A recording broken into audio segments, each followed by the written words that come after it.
میرے مومن بھائیوں، آج ہمارے خطبے کا موضوع ہے نبی کریم صلی اللہ علیہ وسلم کے جامع حکیمانہ ارشادات۔ عزیزان محترم، نیا سال شروع ہو چکا ہے۔ آئیے نیک فالی اور امید بھرے دل سے ہم اس کا استقبال کریں اور اللہ تعالیٰ جل جلالہ سے دعا کریں کہ وہ اس سال کو ہمارے لیے، ہماری فیملی اور ہمارے معاشرے کے لیے خیر و برکت کا سال بنا دیں، آمین۔ نیز ہمارے وطن اور ہماری قیادت کے لیے توفیق و راستی اور مسرت و خوشحالی کا سال بنا دیں، آمین۔ اس نئے سال کے آغاز میں جن چیزوں پر توجہ دینے کی ضرورت ہے، ان میں سب سے اہم چیز یہ ہے کہ آدمی اپنی ایمانی حالت اور دینی کیفیت کا جائزہ لے،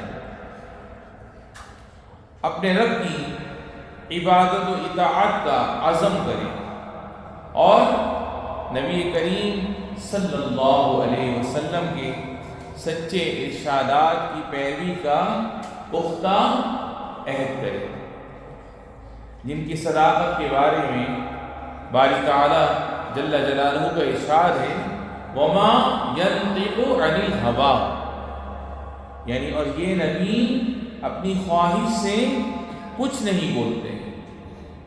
بلا شبہ رسول اکرم صلی اللہ علیہ وسلم کا ہر دینی فرمان من جانب اللہ ہے، جو وحی کے ذریعے آپ تک بھیجا گیا ہے۔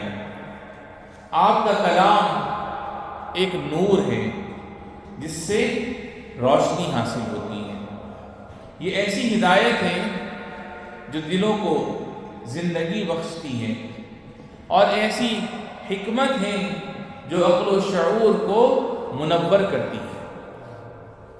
اور آپ صلی اللہ علیہ وسلم کے کلام کی یہ شان کیوں نہ ہو جبکہ باری تعالیٰ جل جلالہ نے آپ کو علم و حکمت سے نوازا ہے، اور آپ صلی اللہ علیہ وسلم نے ارشاد فرمایا وَأَنزَلَ اللَّهُ عَلَيْكَ الْكِتَابَ وَالْحِكْمَةَ، یعنی اور اللہ تعالیٰ نے آپ پر کتاب اور حکمت نازل کی ہے۔ چنانچہ اللہ سبحانہ وتعالی نے الفاظ کی بلاغت اور کلام کی فصاحت سے آپ کی تعریف فرمائی اور بیان کی قوت سے آپ کو تقویت بخشی۔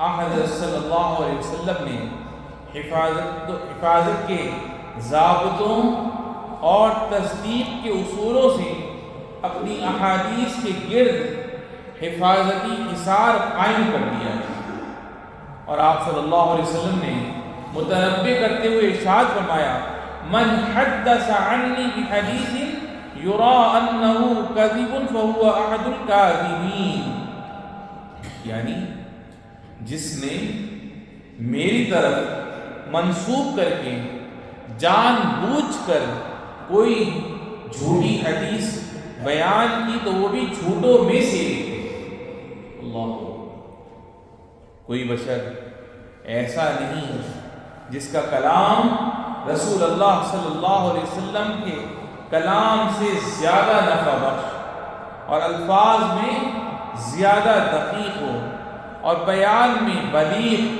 اور دلیل و حجت میں آپ کے کلام سے زیادہ واضح ہو اور مقصد میں بلند اور نتیجے میں زیادہ عمدہ ہو اور معنی میں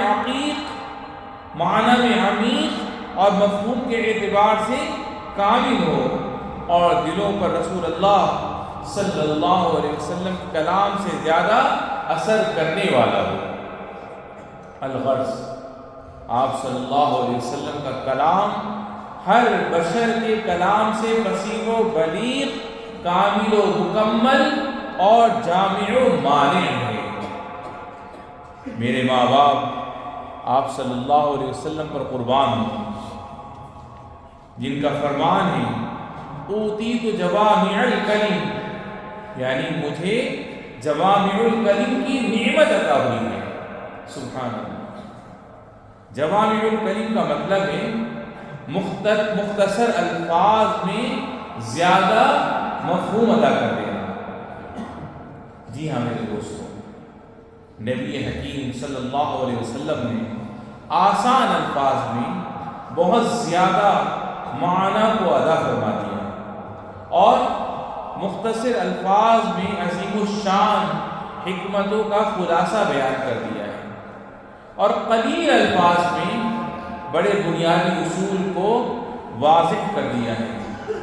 آپ کی احادیث مبارکہ نے ایمان کے اصول، اخلاق کی کلیات اور کردار کے خزانے کا احاطہ کر دیا ہے، جس سے دونوں جہان کی کامیابی کی راہ کھلتی ہے، اور ایسے معاشرے کی بنیاد مضبوط ہوتی ہے جو معاشرہ ہم آہنگی اور رواداری میں ممتاز ہوتا ہے اور اخلاق و کردار میں انتہائی بلند ہوتا ہے۔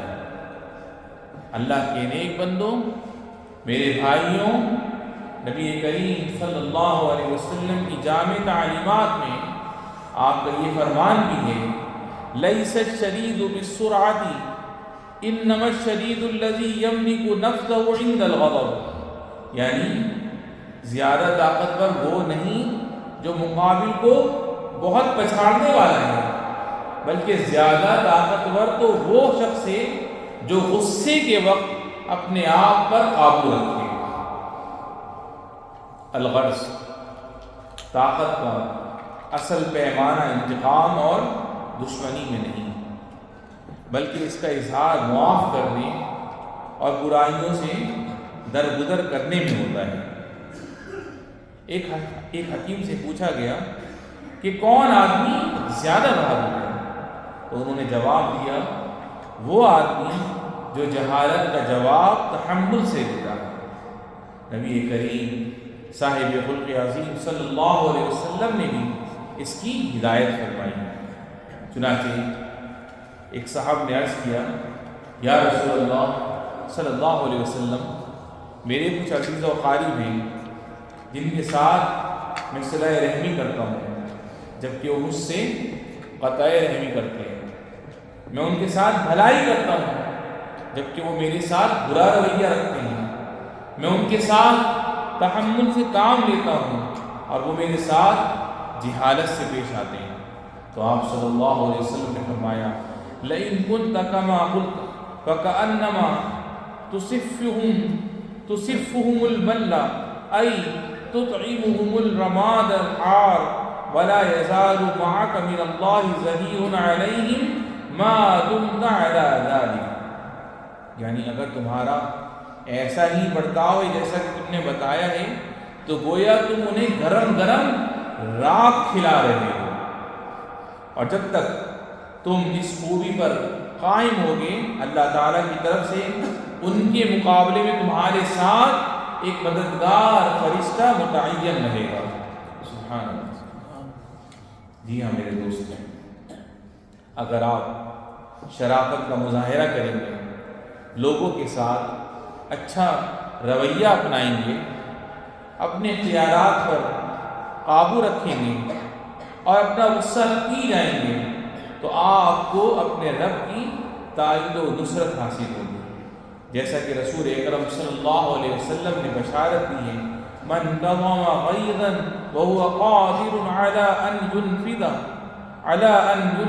دعاه الله سبحانه على رؤوس الخلائق يوم القيامة حتى يخيره من الحور العين ما شاء، یعنی جو شخص غصہ ضبط کر لے حالانکہ وہ اسے پورا کرنے اور کر گزرنے کی طاقت رکھتا ہو، تو قیامت کے دن اللہ تعالیٰ اسے مخلوق کے سامنے بلائے گا اور اسے اختیار دے گا کہ وہ حور عین میں سے جو کچھ چاہے منتخب کر لے۔ سبحان اللہ. الغرض، حسن اخلاق ایک حفاظتی ڈھال ہے جس سے آدمی کو نیکی اور دانش مندی اختیار کرنے میں مدد ملتی ہے. چنانچہ نبی کریم صلی اللہ علیہ وسلم کی جامع تعلیمات میں آپ کا یہ فرمان بھی ہے، البر حسن الخلق، یعنی نیکی اور بھلائی تو حسن اخلاق ہے. مومن کے اچھے اخلاق ہوتے ہیں، مومن کے اچھے اخلاق ہوتے ہیں، وہ کسی کی نکتہ چینی نہیں کرتا، نہ کسی کا دل زخمی کرتا ہے، نہ کسی کے ساتھ برائی کرتا ہے، اور نہ ہی جہالت کا مظاہرہ کرتا ہے. رسول اکرم صلی اللہ علیہ وسلم نے مومن کی شان یوں بیان فرمائی ہے، لیس المؤمن بالطعان ولا اللعان ولا الفاحش ولا البذیء، یعنی مومن تو لعن طعن کرنے والا نہیں ہوتا، نہ فحش گو اور نہ بدتمیز ہوتا ہے. یا ایھا الذین آمنوا اطیعوا اللہ واطیعوا الرسول واولی الامر منکم. اقول قولی ھذا واستغفر اللہ لی ولکم فاستغفروہ.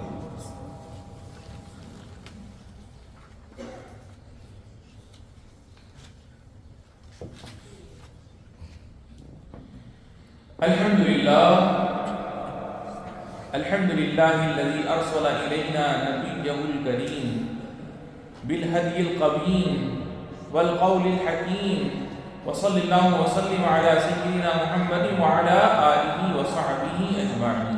اما بعد، میرے مومن بھائیوں، حکمت و دانائی کا ایک اہم تقاضا جو مومن کے کردار میں بخوبی واضح ہوتا ہے وہ یہ ہے کہ مسلمان اپنے وطن کی کما حقوق قدردانی کرتا ہے، اس کے امن اور پائیداری کی اہمیت کو سمجھتا ہے، اپنی قیادت کے فیصلوں پر فخر و اعتماد کرتا ہے، وطن کے احسانات اور اس کی نعمتوں کا اعتراف کرتا ہے.